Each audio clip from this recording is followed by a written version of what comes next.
On arrive finalement dans la section sur l'historique des opérations. Donc, dans cette section-là, ce que je vous demande de faire, c'est d'ajouter une fonctionnalité pour visualiser l'historique des opérations. Voilà.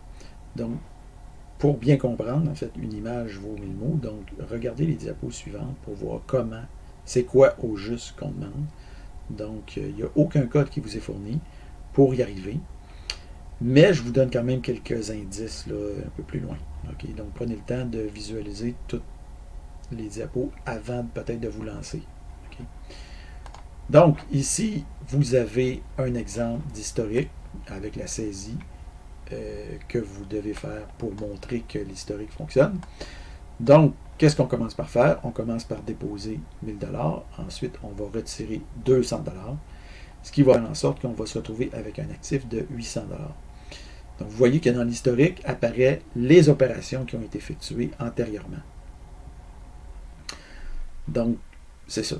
Donc, quand il n'y a aucune opération, évidemment, l'historique est vide. Puis, dépendamment de ce que vous faites, ben, les opérations apparaissent ici, les unes à la suite des autres. Vous faites votre saisie pour ça. Juste pour montrer ensuite de ça ce qui se passe si jamais vous videz.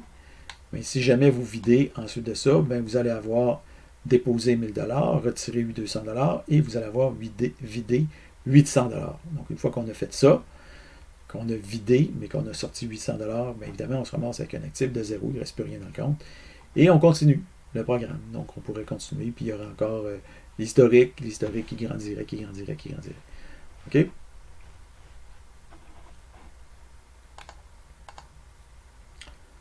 Donc, ici, l'idée, c'est d'essayer de réaliser cette fonctionnalité-là par vous-même.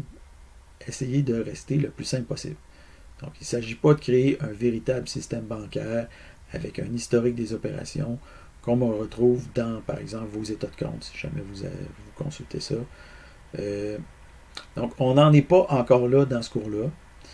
Okay? Donc, on veut seulement conserver une trace des commandes exécutées. Au besoin, allez voir ici, il y a une diapo là, où je donne peut-être quelques astuces supplémentaires ou quelques pistes de réflexion. Je ne vous donne pas la réponse, mais je vous donne des pistes de réflexion. OK?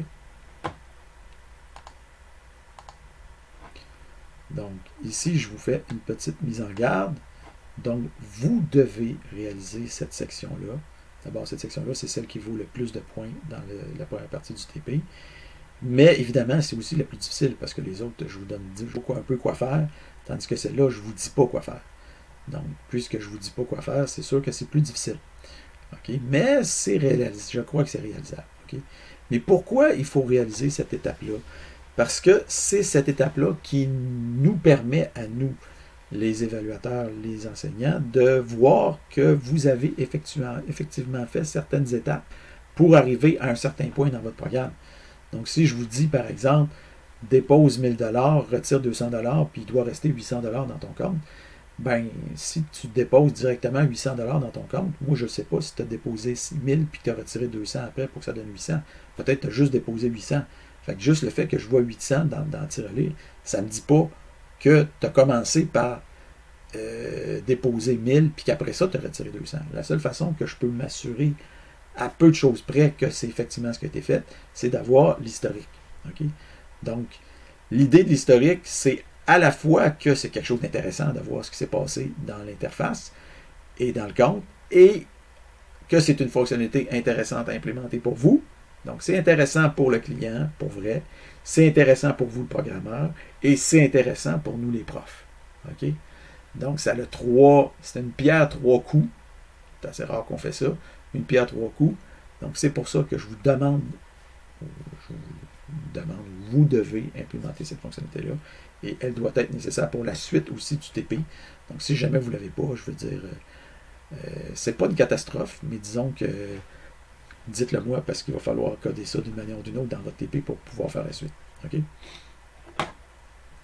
Donc, un autre moyen de valider que vous avez fait une série de commandes, ça serait d'utiliser ce qu'on appelle des tests automatisés. Donc, j'ai déjà utilisé ça dans les sessions antérieures, puis c'est très difficile pour les étudiants de procéder comme ça parce que les messages d'erreur sont un peu cryptiques.